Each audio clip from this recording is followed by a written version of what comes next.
La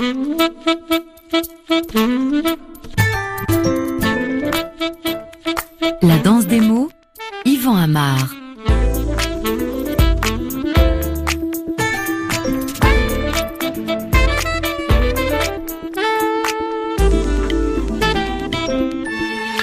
La danse des mots sur RFI qui va être à la fois sicilienne comme danse des mots, un peu italienne, un peu africaine, un peu française aussi grâce à un roman, avant qu'elle ne soit canadienne pour toute la semaine prochaine, parce qu'à partir de lundi jusqu'à vendredi, nous serons au Canada francophone, non pas au Québec, mais dans une zone dont on parle beaucoup moins, au Nouveau-Brunswick. Donc nous parlerons des États de la francophonie à Moncton, à l'île du Prince-Édouard, peut-être un tout petit peu aussi à Montréal et à Québec, mais auparavant, nous sommes à Paris avec Mohamed Mbougar Sarr à l'occasion de la sortie de son deuxième roman qui a été publié il y a quelques semaines, qui s'appelle Silence du cœur, édité chez Présence africaine.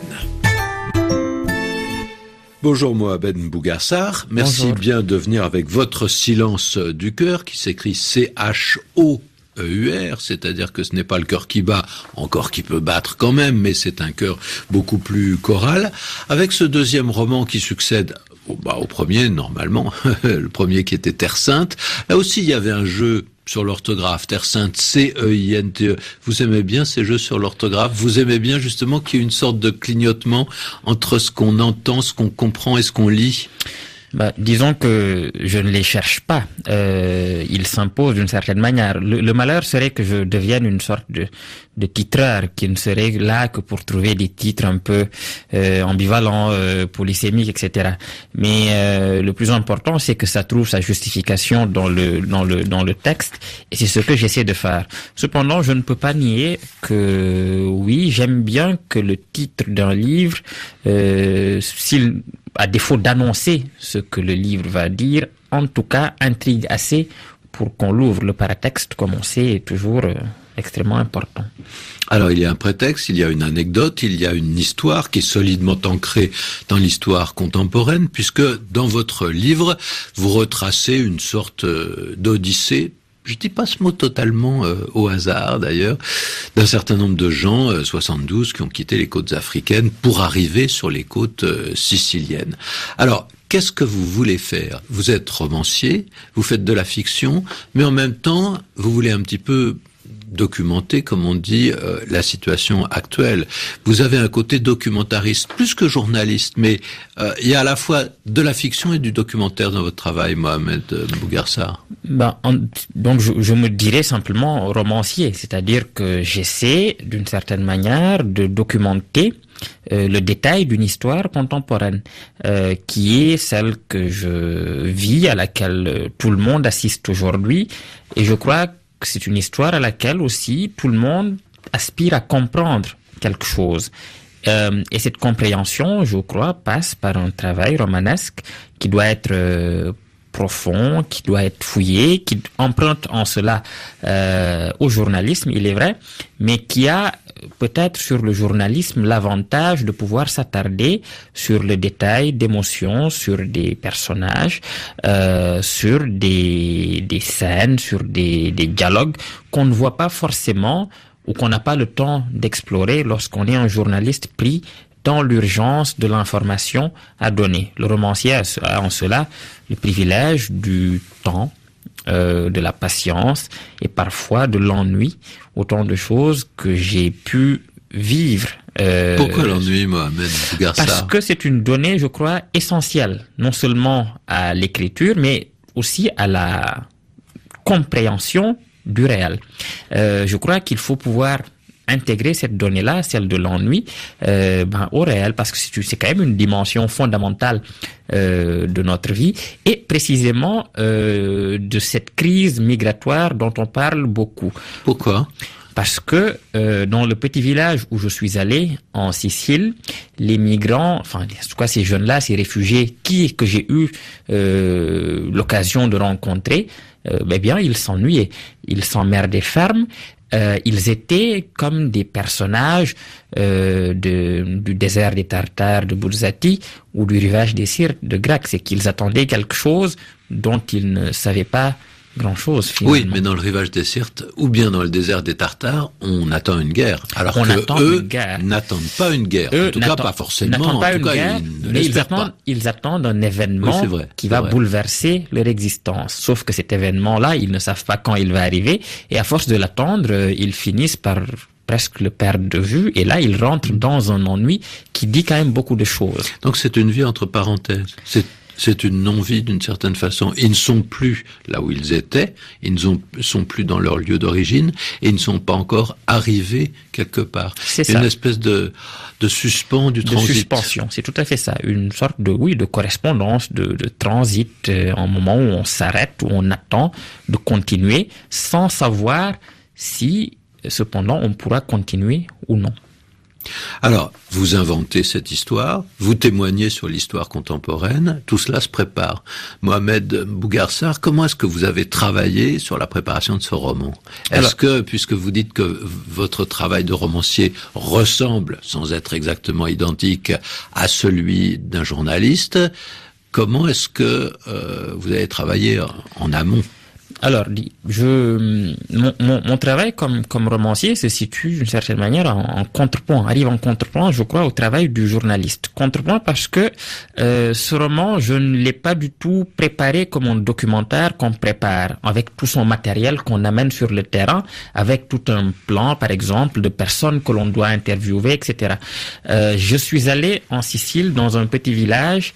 J'y suis arrivé un peu par hasard. C'était d'abord un voyage de vacances avec un ami poète, mais qui s'est transformé un tout petit peu par la volonté de cet ami poète en une sorte d'immersion dans un petit village au cœur des collines siciliennes. Ce travail de préparation, il n'était pas prémédité. Vous êtes parti en vacances, vos vacances se sont transformées. Mes vacances se sont transformées, c'est tout à fait ça. Je n'y étais pas avec l'intention d'écrire un roman sur la crise migratoire. J'y étais d'abord pour découvrir la Sicile, que je ne connaissais pas, et pour être avec un ami qui était poète et avec lequel j'avais des discussions littéraires très intéressantes sur la Sicile, notamment comme terre de mythes, comme terre de poésie, comme terre de philosophie. Et disons que ces discussions-là n'étaient pas tout à fait étrangères à ce que ce roman-là, Silence du cœur, est devenu finalement. Donc je n'y étais pas pour écrire un roman, mais il se trouve que le lieu a déclenché l'écriture du roman et les personnes évidemment que j'y ai rencontrées. Alors à partir du moment où votre camarade justement vous décide à transformer un petit peu ce séjour de vacances au départ, qu'est-ce que vous avez fait, Mohamed ? Alors à partir de ce moment-là, je me suis contenté simplement de vivre les choses. Cela paraît banal, mais je ne pense pas que un romancier soit une sorte de démiurge qui, à tout moment, serait capable de tirer d'une situation son potentiel littéraire. Je crois que je suis, en tout cas, il y a peut-être des romanciers qui sont comme ceux que je viens de décrire, mais je ne suis pas de cette catégorie-là. Pour la simple raison que lorsque je vis un événement, je n'ai pas assez de recul ni la lucidité nécessaire. Et l'écriture est toujours le lieu de l'élucidation, c'est le lieu où les choses m'apparaissent clairement, où je peux les analyser, où je peux tenter de les comprendre, si vous voulez. Mais concrètement... Mais sur place, concrètement, je jouais au foot avec des réfugiés, je mangeais avec eux, j'allais prendre le thé avec eux, ils m'invitaient dans leurs appartements, me racontaient leur trajectoire, me disaient d'où ils venaient, me disaient ce qu'ils espéraient, me disaient leur amertume aussi d'être là, bloqués, s'ennuyant, contenant en eux une sorte d'énergie qui était jeune, qui était vive, mais qui n'arrivait pas à s'exprimer parce que tout simplement, ils étaient soumis à la lenteur de l'administration, à son incertitude aussi. Donc moi, j'étais là avec eux, pas vivant comme eux, parce que ce serait vraiment faire injure à la puissance de ce qu'ils vivent comme expérience, mais étant spectateur de cette expérience-là et tentant chaque soir après de les consigner dans des carnets qui sont ensuite devenus donc vous avez pris des notes en fait. Donc c'est là que ça commence à être un vrai travail préliminaire à l'écriture romanesque. Vous n'avez pas uniquement fait confiance à votre mémoire. Non, parce qu'elle est très mauvaise. Et dans ces notes, est-ce qu'il y avait déjà une préfiguration d'une intrigue ou bien c'était des notes brutes de décoffrage ce que vous aviez entendu dans vos conversations avec ces jeunes migrants? C'était des notes vraiment brutes, sans ordre, ni élucidation, parce qu'elles étaient vraiment prises sur le vif, comme on dit. Et le travail après, et c'est là que commence le véritable travail du romancier, c'est dans, la stylisation des notes qu'on a prises. Ces notes, vous les avez prises en français, Mohamed? Je les ai prises en français. Alors que vos conversations... Sauf pour les quelques remarques que des migrants ont pu me donner dans leur langue nationale. Celle que je pouvais comprendre en tout cas, puisqu'il y avait parmi eux des Sénégalais. Oui, donc vous avez parfois parlé Wolof, parfois parlé Serer peut-être, ou d'autres langues, je ne sais pas si vous en connaissez d'autres, des langues qui sont en usage au Sénégal. Des petits mots en Bambara ou quelques-uns en Soninké, des mots vraiment, ou en Diola, des choses banales, usuelles pour saluer, taquiner, etc. Alors que le Serer ou Wolof sont des langues que je vous connaissez. Parle vraiment bien.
La danse des mots, toujours avec vous, Mohamed Mbougarsar. À propos du silence du cœur, ce livre que vous venez de faire paraître aux éditions Présence africaine, et dont j'aimerais bien citer un court extrait pour vous interroger là-dessus. Alors, il s'agit de l'un des personnages principaux, mais il n'y a pas vraiment un ou deux héros dans votre roman. Mais il y en a un qui parle comme ça. Il voyait dans la traduction une métaphore de la condition des hommes, ce qui symbolisait peut-être le mieux ces deux mouvements contraires dont la tension se trouvait au cœur de leur vie. D'un côté, l'impossibilité à communiquer une part de l'essentiel, l'échec du langage devant l'énigme humaine, et de l'autre, malgré tout, la tentative désespérée par le langage, sinon de nommer cette énigme, au moins de l'approcher. Échec et espoir. La traduction n'est pas autre chose. Elle implique toujours un échec, une catastrophe préalable, celle de l'incompréhension. Car si l'on a besoin de traduire, c'est que deux hommes au moins ne se comprennent pas ou ne sont pas compris, et cette incompréhension actée, consommée, irrattrapable est un désastre, le symbole d'une communauté irrémédiablement perdue, d'un malentendu originel. Mais si elle est le signe que quelque chose s'est perdu, la traduction est aussi la promesse qu'autre chose sera recréée. Traduire, c'est d'un même geste faire le deuil d'une langue première et le pari d'en ériger une autre sur ses cendres. Qu'a-t-il de mieux pour les hommes ? Avoir une seule langue qu'ils parleraient tous ou plusieurs langues qui pourraient se traduire entre elles ? Alors, j'arrête parce qu'on n'a pas le temps d'aller plus loin. Pourtant, c'est intéressant. Vous avez une jolie image après à propos de Babel et de la verticalité de Babel, cette tour de Babel qui, d'après la Bible, a été détruite par l'Éternel qui n'en voulait pas et qui a été remplacée par une construction non pas verticale mais horizontale qui pourrait permettre que les hommes se comprennent tous. Est-ce que vous, romancier de votre époque, romancier du 21e siècle, vous avez d'une certaine façon vocation à être traducteur? Eh bien, ça c'est une question extrêmement compliquée parce que évidemment, je peux dire que oui, je suis une sorte, en tout cas, j'essaie d'être une sorte de traducteur, mais c'est une traduction qui serait celle d'émotions ou celle de sentiments qui ne seraient pas exprimé comme traducteur métaphorique. Donc. Traducteur métaphorique, mais je ne prétends nullement être un traducteur au sens véritable, strict et très beau du terme, qui serait celui de passeur entre deux langues. Pour ça, il y a de véritables traducteurs, et c'est la raison pour laquelle d'ailleurs la question de la traduction est si présente dans le roman, c'est que dans le petit village où j'étais, elle était omniprésente également, et étant donné qu'il y avait beaucoup de traducteurs, qu'il y avait beaucoup de langues qui se côtoyaient, non pas simplement entre Italiens, Siciliens qui accueillaient et réfugiés qui arrivaient, mais entre les réfugiés eux-mêmes, il y avait différentes langues, et tout ça ressemblait à une sorte de Babel. Donc il y avait parmi les réfugiés des traducteurs, des jeunes qui parlaient plusieurs langues. Mais moi, non, je ne suis pas un traducteur. J'aimerais beaucoup, mais je n'en ai pas encore les capacités. Alors, à côté de cette multiplicité des langues, il y a une multiplicité des voix qu'on a dans votre roman, et même une multiplicité des typographies. Vous avez une typographie du récit, une typographie du journal intime de l'un des personnages importants, et de temps en temps, il y en a d'autres en italique qui suggèrent justement un point de vue encore différent. C'est parce que vous aviez envie, peut-être pas de brouiller les pistes, mais en tout cas de donner plusieurs regards, plusieurs perspectives et plusieurs orientations. Oui, il y a plusieurs genres dans le roman, et c'est une chose à laquelle je tiens beaucoup. J'estime que le roman est le genre ouvert par excellence, c'est-à-dire celui qui aujourd'hui peut recevoir tous les autres genres, qu'il s'agisse de la poésie, de l'essai, du théâtre, genre d'ailleurs le théâtre, avec lequel ce roman est en dialogue. En tout cas, je l'ai écrit ainsi, dans un dialogue avec le théâtre, d'où le mot de cœur, notamment. Mais pour moi, il est important de multiplier les points de vue et, en effet, les genres, pour donner autant de vues, de perspectives sur une situation qui est complexe et dont la complexité, je crois, peut être rendue dans le roman par ce procédé de multiplication. Alors en effet, on peut penser au théâtre, bien que la forme en soit très peu présente. Il y a quelques dialogues, bien sûr, mais ça fait pas tellement penser au théâtre. Bon, il y a cette idée du cœur, ça fait parfois penser à l'épopée. Ça fait penser à l'épopée parce que vous avez l'un des personnages, par exemple, qui arrive, qui se souvient de son arrivée, épuisé au bord de la mer, et qui rencontre une estivante, en tout cas une baigneuse, à qui il fait peur. Et bien sûr, à quoi on pense quand on voit ça? On pense à Ulysse qui arrive et qui rencontre Nausicaa. Alors Ulysse, il vient de passer des heures à lutter contre la mer, il s'en est sorti de justesse, il est sale, il est pas rasé, il est tout broussailleux, et il rencontre évidemment Nausicaa, la fille du roi, celle qui a les bras blancs, le col aîné, Nausicaa, et il lui fait peur. Mais Nausicaa, qui a un grand cœur, va l'accueillir, le présenter à son père, etc., et lui sauver la vie. Il y a un clignotement. Oui, il y a un écho assez clair à un certain nombre de mythes fondateurs de la littérature occidentale, européenne.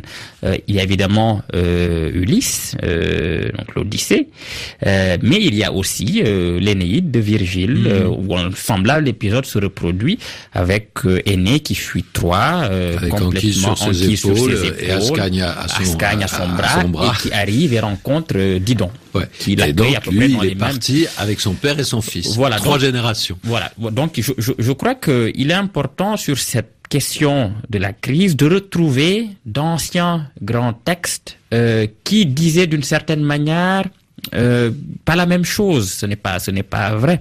Virgile ou Homère n'avaient pas en tête ce qui se passerait aujourd'hui, mais en tout cas, ces textes peuvent nous donner des armes, des instruments pour penser ce qui nous arrive, et surtout fixer cette question de la migration dans une généalogie qui est très longue, qui est très ancienne.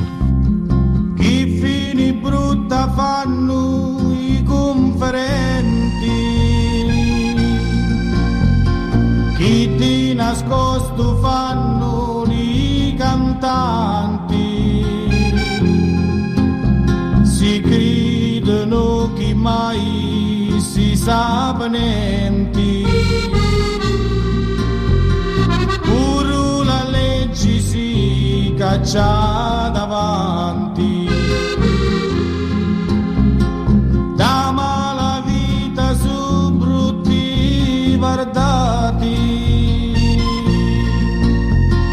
attirullano sempre a sti venduti, pasta di cucimento e poi murati, a fini cannafari sti cornuti.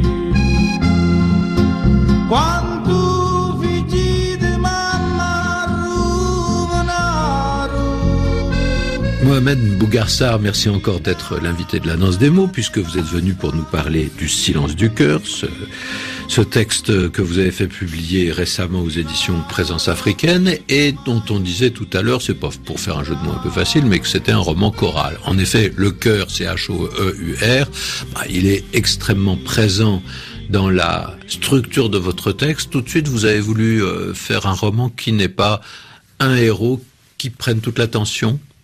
Oui, c'est ce que j'ai voulu faire. D'ailleurs, il y a une formule dans le roman où, à un moment, dans l'une des scènes, il y a une phrase qui dit que c'était une scène où il n'y avait pas de coulisses, une scène où chacun avait sa place. D'une certaine manière, même si je sais que c'est très vain, c'est impossible, j'ai voulu faire en sorte que chaque personnage à son apparition soit un personnage principal et qu'il n'y ait pas d'une certaine manière des personnages secondaires dont la présence serait insignifiante ou purement décorative, si vous voulez. Donc oui, il y a une volonté de donner de l'importance à ce que chaque personnage pense et fait, même ceux qui sont hostiles à la présence de migrants ou de réfugiés, parce que ils peuvent avoir dans leur pensée, dans ce qu'ils disent, des choses qui sont intéressantes et qui font que la situation est prise dans toute sa difficulté, dans toute sa complexité et n'est pas caricaturée. Et je crois que la littérature ne devant pas, comme disait Gide, ne pouvoir pas se faire avec des bons sentiments, il faut aussi pouvoir donner de la place à des personnages ou à des idées qui ne sont pas forcément. Oui, il n'y a pas uniquement des héros positifs dans votre roman. Ce qui est intéressant d'ailleurs, c'est qu'on ne voit pas uniquement les migrants. Une grande place est donnée à tous ceux qui les accueillent, c'est-à-dire aux Italiens et aux Siciliens qui sont là, ceux qui, avec cette organisation Santa Marta, les accueillent avec une générosité merveilleuse, ceux qui sont plus neutres, puis ceux qui sont furieux, et puis qui existent aussi, et dont il faut comprendre à la fois les motivations, le pourquoi, les craintes et les actions. Tout à fait, c'est tout à fait ce que j'ai essayé de faire, parce que il se trouve que dans les motivations de personnes qui étaient plus hostiles à la présence de réfugiés, il n'y avait pas qu'une sorte de haine viscérale, raciste, complètement homophobe parfois. Il y avait aussi des choses que l'on pouvait tenter de comprendre, ou des choses auxquelles on pouvait tenter d'apporter des réponses, des arguments, et une discussion pouvait se nouer. Et l'une des idées de ce livre, c'est aussi que cette crise migratoire ne se résoudra pas seulement avec de la charité. Voilà, ce n'est pas seulement comme ça que ça se passera. Il faut aussi beaucoup de lucidité et de responsabilité, notamment de la part des pays d'origine. Bien sûr, et chaque pays d'origine a son histoire propre, et vous rendez justice à l'histoire italienne, par exemple en mêlant l'histoire des clubs de foot avec l'hostilité aux réfugiés, dont on sait que, en effet, ça s'appuie sur une donne tout à fait établie. Tout à fait. Enfin, étant donné que je suis moi-même grand amateur de football, je n'ai pas pu rater, en effet, qu'il y avait parfois des liens entre des franges extrêmement violentes, ultra, comme disent des tifosi italiens, et puis une sorte de nationalisme exacerbé dont la conclusion logique était, une méfiance vis-à-vis de toute forme d'intrusion ou d'invasion, comme ils disent, extérieure. Alors vous parlez de conclusion logique, votre roman il en a eu une conclusion puisque c'est un roman. Donc il faut qu'il y ait une chute, c'est une chute imprévue. On va pas trop dire ce que c'est, mais elle est bien parce qu'on s'y attend pas d'une certaine façon. On se dit bon bah ça va finir comme ça va commencer. Puis non, il y a un événement. Alors cet événement, même si on ne dit pas quel il est, mais cet événement imprévu et assez cataclysmique. Pour terminer le roman, vous en avez eu l'idée tout de suite qu'il fallait justement qu'il y ait une espèce d'explosion finale pour mettre un point final.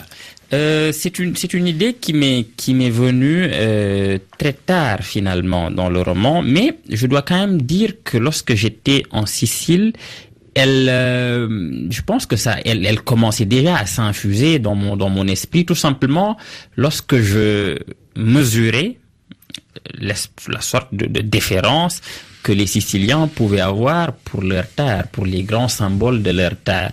Et l'idée de donner une parole à la terre a commencé à germer dans mon esprit, mais ce n'est que qu'en écrivant que je me suis dit que il ne pouvait y avoir de conclusion que celle-là, en fin de compte. Eh ben, merci beaucoup Mohamed Mbougar-Sarr. Merci pour ce roman volcanique qui s'appelle Silence du cœur et dont je rappelle qu'il est publié tout récemment chez Présence Africaine. Merci bien d'avoir été avec nous, l'invité de cette danse des mots, une émission proposée par le réseau Canopé et par RFI. Nicolas Jean-Jean, Valentine Brasselet, Lucie Bouteloup, Véronique Durand, Yvan Amar.